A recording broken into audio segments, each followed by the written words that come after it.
மூச்சை பிடித்து வைத்துக் கொள்ளுங்கள். மீத்தேன் எடுக்கும் முறையை முழுமையாக பார்க்கலாம். மீத்தேனுக்கான துளைகளை 6000 அடிகளுக்கும் கீழாக இடுவார்கள். பின்னர் அங்கிருந்து பக்கவாட்டில் பல்லாயிரம் மீட்டர்களுக்கு துளைத்தெடுப்பார்கள். ஓர் ஆழ் துளையிலிருந்து பல திசைகளிலும் பக்கவாட்டு துளைகளை இடுவார்கள்.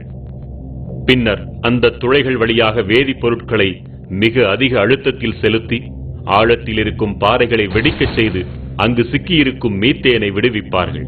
விடுவிக்கப்பட்ட மீத்தேன் இவர்கள் அனுப்பும் ரசாயன நீரோடு கலக்கப்பட்டு பின் வெளியில் எடுக்கப்படும். வெளியில் எடுக்கப்பட்ட பின்னர் மீத்தேன் எரிவாயு மட்டும் பிரித்தெடுக்கப்படும். ஒரு மீத்தேன் கிணறு அமையும் பகுதியை 5 to 7 நாட்களுக்குள்ளாக சுத்தம் செய்து 50 to 100 நாட்களுக்குள்ளாக முழுமையாக துளையிட்டு விடுவார்கள். ஆழ் துளையிலிருந்து மீத்தேனை எடுக்கும் முறையை ஒருமுறை பார்த்தாலே போதும், நம் மனமெல்லாம் பதறிப்போகும். இந்தியா என்பது ஒரு விவசாய நாடு. விவசாயம் இந்தியாவின் முதுகெலும்புன்னு சொன்னா இந்தியாவின் முதுகெலும்பை முறிக்கின்ற வேலை, தமிழகத்தின் முதுகெலும்பை முறிக்கின்ற வேலை இப்போ நடந்துட்டு இருக்கு.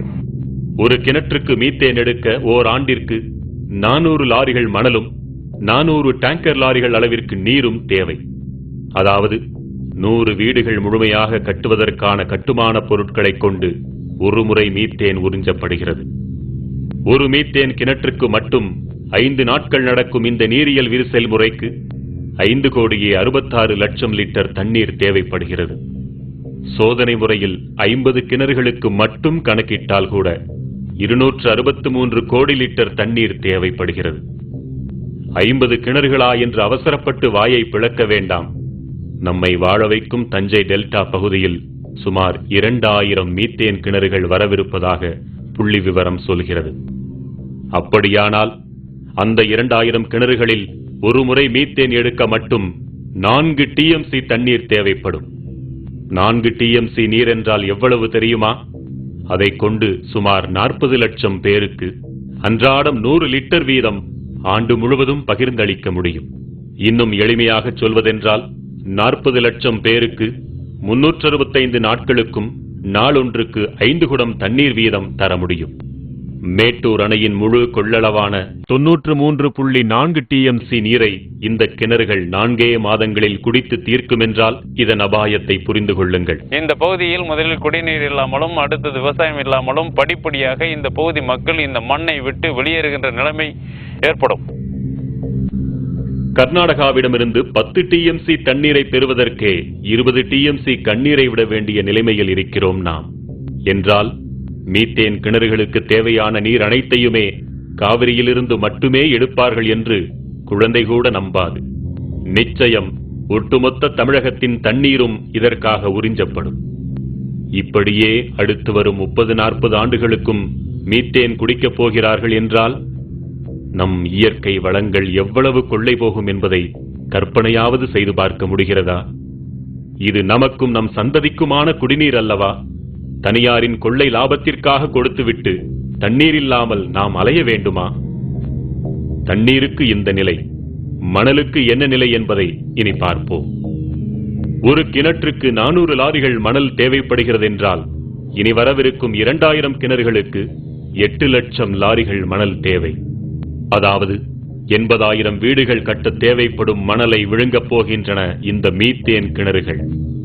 இதே போன்று 40 வருடங்களுக்கு மணலும் தண்ணீரும் விழுங்கப்பட்டுக் கொண்டிருந்தால் நம் தலைமுறைகள் என்னவாகும்? இந்த மணலையும் தண்ணீரையும் கொள்ளிடம் காவிரி மட்டுமல்லாமல் தமிழகத்தின் இதர ஆறுகளிலிருந்தும் நிச்சயம் எடுப்பார்கள். ஏற்கனவே மணலை தின்று தீர்த்த மட்டும் போதாதென்று இப்படி அடிவரை சுரண்டும் அதிபயங்கர திட்டம் வேறா?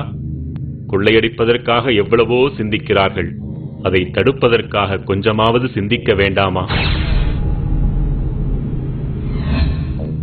மீத்தேனை எடுக்க மணலும் தண்ணீரும் மட்டுமல்ல, 635 வகையான நச்சுத்தன்மை வாய்ந்த வேதிப்பொருட்களும் பயன்படுத்தப்படுகின்றன. நச்சென்றால் சாதாரண நச்சல்ல, கதிரியக்கம் கொண்ட வேதிப்பொருட்கள் கலந்த நச்சு. இத்தகைய நச்சு வேதிப்பொருட்கள் தான் அடுத்த 30-40 ஆண்டுகளுக்கு நம் தாய் மடி போன்ற தஞ்சை நிலத்திற்குள் செலுத்தப்படும். நினைத்து பாருங்கள், இது மட்டும் நிகழ்ந்தால் நம் நிலம் என்னவாகும்? நம் இனம் என்னவாகும்?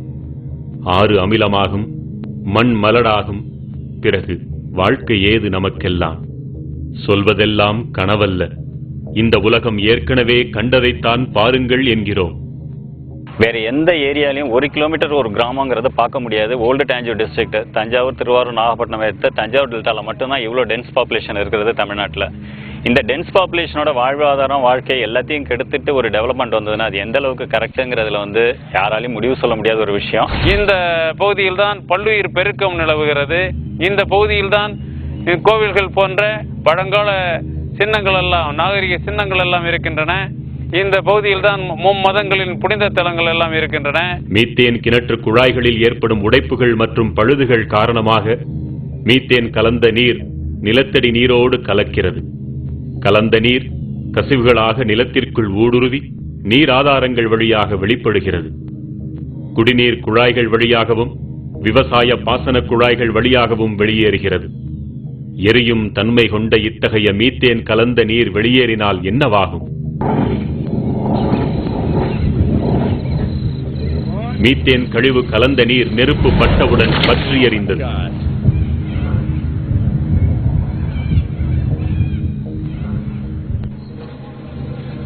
உங்கள் வீட்டு குழாய்களில் தண்ணீர் பற்றி எறியலாம், வீடெறியலாம், ஊரெறியலாம், ஏரி குளங்கள் ஆறுகள் அனைத்தும் தீ பற்றி எறியலாம். காவிரி டெல்டா தீக்காடாகலாம். வாழ வழியில்லாமல் யாவும் மீத்தேன் குடித்து சாகலாம். சற்றேனும் விழித்துக் கொண்டாலோ இத்தனையையும் தடுக்கலாம். மீத்தேன் எடுத்தது போக இக்கிணறுகள் வேதிப்பொருட்களோடு கலந்த மணலையும் நீரையும் கழிவுகளாக தருமல்லவா? பேராபத்தை விளைவிக்கக்கூடிய அந்த நச்சுக் கழிவுகளை என்ன செய்ய வேண்டும், என்ன செய்வார்கள்? இக்கழிவுகள் அனைத்தும் குட்டைகளில்தான் தேக்கி வைக்கப்பட வேண்டும். அதுவும் பூமிக்குள் கசிந்து விடாதபடி குட்டைகளின் அடிப்பகுதியிலும் பக்கவாட்டிலும் சிமெண்டால் பூசி தண்ணீர் ஊடுருவாத தார்பாலின் கொண்டும் பாதுகாக்கப்பட வேண்டும் என்பது விதி. ஆனால் இந்த விதிப்படியெல்லாம் இக்கழிவு நீரை உலகில் இதுவரை எங்குமே பாதுகாக்க முடிந்ததில்லை. எப்படியாவது நீர் நிலத்தடி நீரோடு கலந்து விடுகிறது. பெருமழை காலங்களில் இந்த குட்டைகளில் இருக்கும் கழிவு நீர் வெள்ள நீரோடு அடித்துச் செல்லப்படுகிறது.